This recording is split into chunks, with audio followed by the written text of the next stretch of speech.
Hi అండి. అందరూ ఎలా ఉన్నారు? నేనైతే చాలా బాగున్నానండి. చాలా రోజులు అవుతుంది, రోజులు కాదండి నెల రోజులు అవుతుంది నాకు తెలిసి వీడియోస్ చేసి.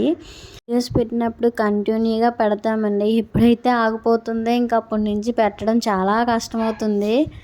ఇంట్లో కొన్ని పనుల వల్ల అసలు వీడియోలు తీయడానికి అవ్వలేదండి.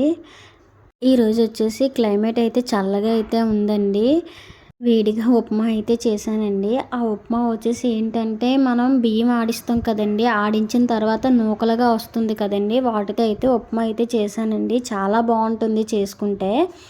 ఈ బియ్యం నూక ఉప్మా చాలా సింపుల్‌గా అయితే చేసేసుకోవచ్చండి.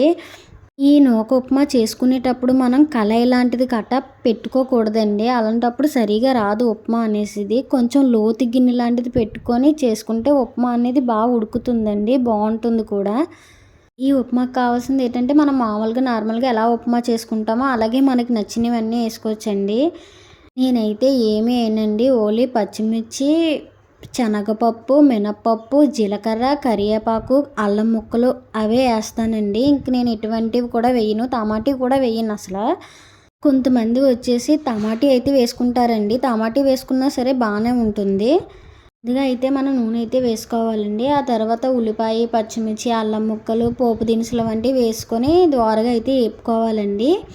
నేను వచ్చేసి ఒక గ్లాస్ బియ్యం నూక అయితే తీసుకున్నానండి. ఆ బియ్యం నూకని ఏం చేశానంటే మనం ఉల్లిపాయలు అన్నీ వేపేసుకుంటాం కదండి, అందులోనే మనం ఈ బియ్యం నూక అన్నది వేసుకొని కాసేపు అయితే వేపుకోవాలండి. ఒక గ్లాస్ బియ్యం నూకకి 2 గ్లాసులు వాటర్ అయితే వేసుకోవాలండి. కొంచెం నీళ్ళు ఎక్కువైనా పర్వాలేదు, కానీ తక్కువ అసలు అవ్వద్దు. వాటర్ వేసిన తర్వాత సాల్ట్ అయితే వేసుకొని మనం ఈ టైంలోనే సాల్ట్ అన్నది చూసుకోవాలండి. చూసుకొని మూత పెట్టేసుకోవాలి. కొంతమంది వచ్చేసి వాటర్ మరిగిన తర్వాత నూక అనేది వేస్తారు కదండి, అలా వేసుకున్న ఉప్మా అనేది బాగానే ఉంటుంది, కానీ కొంచెం పచ్చిగా ఉన్నట్టు అనిపిస్తుంది. మనం నూక అనేది తాలింపులో వేపుకుంటే కొంచెం టేస్ట్ అన్నది వస్తుందండి. నేను డిఫరెంట్ చూసాకే నేను చెప్తున్నాను. నాకు ఒకరు చెప్తేనే నేను మీతో చెప్తున్నానండి. చాలా బాగా అయితే వస్తుంది. ఒకసారి వండుకొని తిని చూడండి, చాలా బాగుంటుంది. నాకు తెలిసి నిజంగా ఉప్మాలన్నిటిలోని ఈ బియ్యం నూక ఉప్మా చేసుకొని తినండి, చాలా బాగుంటుంది. వర్షం పడినప్పుడు వేడిగా ఈ ఉప్మా చేసుకొని తింటే ఉంటుందండి, చాలా బాగుంటుంది. ఒక్కసారి ట్రై చేసి చూడండి. వీడియో కానీ నచ్చినట్లయితే లైక్ చేయండి, షేర్ చేయండి, సబ్స్క్రైబ్ అయితే